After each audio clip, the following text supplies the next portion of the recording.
दोस्तों, हमारी ये दुनिया कितनी सुंदर और सरल लगती है ना।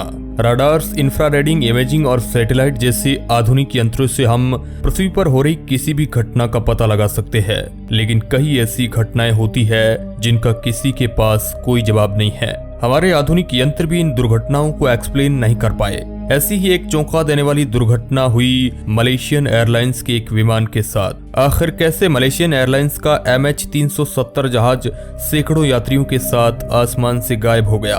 आखिर क्या हुआ था उसके साथ और उसमें मौजूद यात्री आखिर कौन सी दुविधा में पड़ गए थे? आज मिस्ट्री टेलीविजन की कलम मलेशियन एयरलाइंस के MH370 जहाज की कहानी को बयां करेगी। हेलो दोस्तों, मैं हूं आपका दोस्त सुरेश सांचोरी और आप मिस्ट्री टेलीविजन यूट्यूब चैनल देख रहे हैं। दोस्तों, दिन था 8 मार्च साल 2014। मलेशियन एयरलाइंस का एक विमान बोइंग 777-200 ER विमान नंबर MH370 रोज की तरह ही एयरपोर्ट से उड़ान भरकर अपनी मंजिल की ओर निकल गया। यह विमान पिछले 11 सालों से प्रयोग किया जा रहा था, लेकिन इन 11 सालों में इसमें कभी भी कोई भी दिक्कत नहीं आई, ना ही कोई टेक्निकल प्रॉब्लम और ना ही कोई कम्युनिकेशन प्रॉब्लम। यही कारण है कि इसकी गिनती देश के कई कारगर विमानों के साथ होती थी।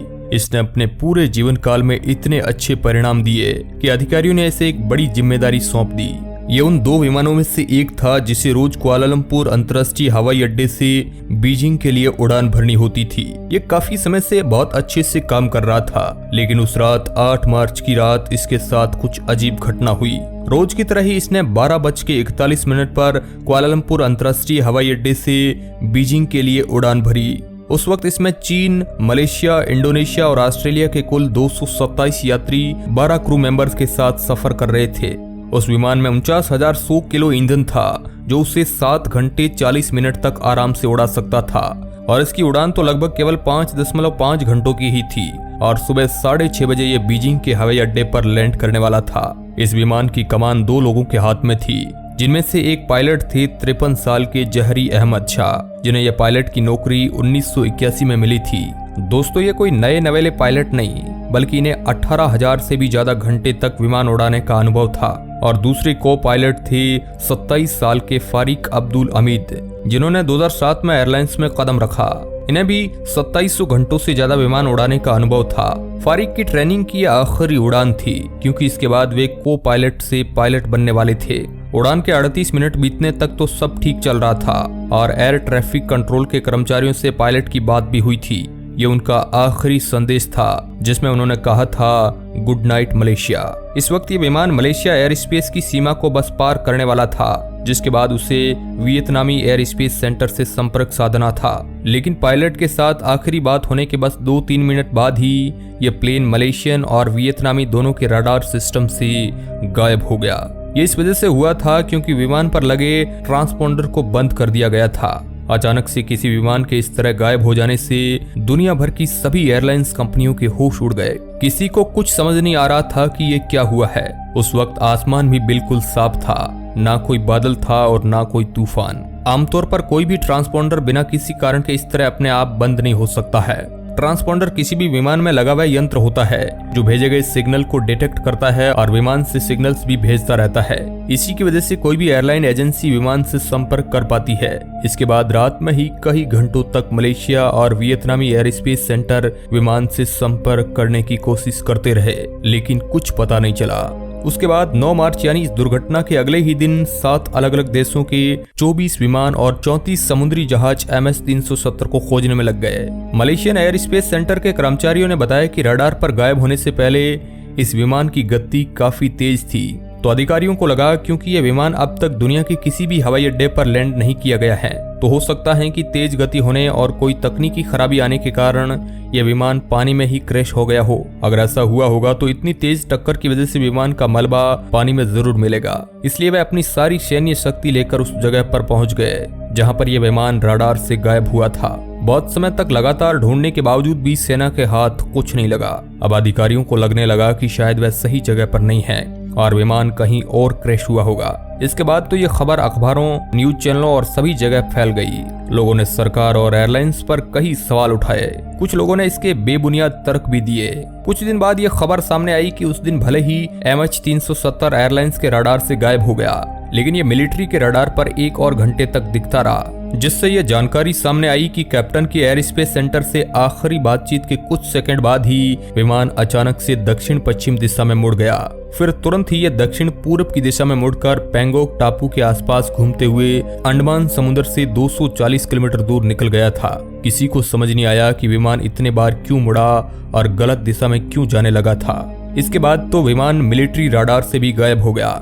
लोगों को लगा शायद इसका पायलट बेहोश हो गया होगा, जिसके कारण विमान स्वचालित रूप से चलने लगा और आखिरकार हिंद महासागर में क्रैश हो गया। इसके बाद अंतर्राष्ट्रीय सरकारों ने फिर से इसके मलबे को ढूंढने का तय किया, लेकिन इस बार यह काम थोड़ा मुश्किल था, क्योंकि इस बार सेना को हिंद महासागर से लेकर बंगाल की खाड़ी तक पूरा समुद्र छान मारना था। इसलिए कई देशों ने करोड़ों रुपए खर्च करके और अपनी पूरी सैन्य शक्ति लगाकर इस विमान को ढूंढने का प्रयास किया, लेकिन कई दिनों की मेहनत के बाद भी इन्हें इसका कोई सुराग नहीं मिला। इसके बाद सबके हौसले पस्त हो चुके थे। किसी के पास कोई जवाब नहीं था। सरकार पर केवल सवाल उठ रहे थे, पर किसी के पास इसका कोई एक्सप्लेनेशन नहीं था। घटना के 16 दिन बाद यानी 24 मार्च को जानकारों ने यह सुझाव दिया कि भले ही ये विमान मिलिट्री के रडार से गायब हो गया हो, लेकिन सैटेलाइट के पास तो इसकी पोजीशन की जानकारी होनी ही चाहिए। इसके बाद तुरंत ही अधिकारियों ने सैटेलाइट के डाटा को खंगाला और उन्हें यह पता चला कि मिलिट्री के रडार से गायब होने के कुछ ही देर बाद ये विमान एक बार और दक्षिण की ओर मुड़ा था और उसके बाद वह 5 घंटे तक सीधा चलता रहा, जब तक कि इसका ईंधन खत्म नहीं हो गया और फिर यह उसी समुद्र में समा गया। सरकारी चर्चा और लिखापढ़ी में समय बर्बाद किए बिना सेनाएं सीधा उसी जगह निकल गई जहां वह प्लेन क्रैश हुआ था। सभी लोगों को लगा कि इस बार हमें इसका मलबा मिल जाएगा, पर बदकिस्मती से इस बार भी हमारे हाथ कुछ नहीं लगा। हाँ, 1 साल बाद जुलाई 2015 को क्रैश की जगह से 4000 किलोमीटर दूर एक छोटे से टापू पर इस विमान का छोटा सा टुकड़ा मिला, जो इसके विंडशील्ड का टुकड़ा था। फिर अगले 3 साल तक इसके मलबे को ढूंढने का प्रयास जारी रहा। अब तक के मानव इतिहास में किसी जहाज को ढूंढने का यह सबसे लंबा सर्च ऑपरेशन था। दूसरी तरफ यहाँ सरकारों पर कई सवाल उठ रहे थे, जैसे कि मौसम साफ होने के बावजूद भी ट्रांसपोंडर कैसे बंद हो गया। इसे तो केवल पायलट ही बंद कर सकता है। तो क्या विमान हाईजैक हुआ था या फिर पायलट ने खुद ही ऐसा किया? राडार से संपर्क टूटने के बाद विमान ने अपनी दिशा इतनी बार क्यों बदली? जानकारों को शक हुआ कि शायद विमान को हाईजैक किया गया था, इसलिए उन्होंने सभी यात्रियों की पूरी जानकारी निकाली, जिनमें से 2 शख्स ऐसे सामने आए जिन पर विमान को हाईजैक करने का अनुमान लगाया गया, क्योंकि ये दोनों ही शख्स ईरान के थे और ये मलेशिया में बस 1 हफ्ते पहले ही आए थे।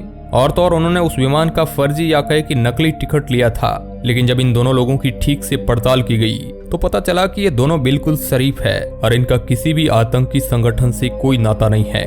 और तो और अधिकतर विमान हाईजैक के मामलों में आतंकी उसे किसी सुरक्षित जगह पर ले जाते हैं और अपनी मांग रखते हैं, लेकिन इस विमान ने 3-4 बार अपनी दिशा बदली और किसी आतंकी संगठन ने अपनी मांग भी नहीं रखी।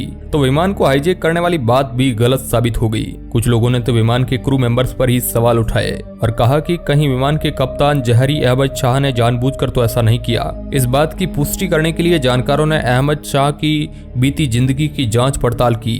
तब उन्हें पता चला कि उनका किसी भी आतंकी संगठन से कोई नाता नहीं है और वह किसी मानसिक बीमारी से भी ग्रस्त नहीं थे। उधर कोई सुराग न मिलने के कारण 2017 में सर्च ऑपरेशन को बंद कर दिया गया, क्योंकि इस पर कई देशों का बहुत सारा पैसा और वक्त बर्बाद हो चुका था। जानकारों का कहना है कि प्लेन क्रैश होने से काफी वक्त पहले ही उसके सभी यात्रियों की मौत हो चुकी थी, क्योंकि उन्हें लगा कि शायद उड़ान के कुछ देर बाद किसी तकनीकी खराबी के कारण इसमें बिजली की सप्लाई बंद हो गई होगी, जिससे ट्रांसपोंडर ने काम करना बंद कर दिया और इतनी ऊंचाई और कम प्रेशर के कारण इसके सभी यात्री ऑक्सीजन की कमी से ही मारे गए होंगे। लेकिन क्योंकि कॉकपिट जहां पायलट बैठते हैं वहां पर काफी ऑक्सीजन रहती है, तो इसके पायलट जीवित तो रहे होंगे, लेकिन वे भी बेहोश हो गए होंगे, जिसके कारण विमान तुरंत ही स्वचालित रूप से चल गया और ईंधन खत्म होते ही क्रैश हो गया। साल 2018 में फिर से इसे ढूंढने की एक बार कोशिश की गई, लेकिन तब भी हमें इसका कुछ पता नहीं चला। कोई नहीं जानता है कि असल में उस दिन क्या हुआ था। अंत में हमारे पास बचते हैं तो सिर्फ सवाल, केवल सवाल। आज तक की सबसे विचित्र घटना थी जिसका किसी के पास कोई जवाब नहीं है। तो दोस्तों, आज की इस वीडियो रिपोर्ट में बस इतना ही। अगर अच्छा लगा है तो इसे शेयर जरूर करिएगा। वीडियो के अंत तक बने रहने के लिए आपका बहुत बहुत धन्यवाद।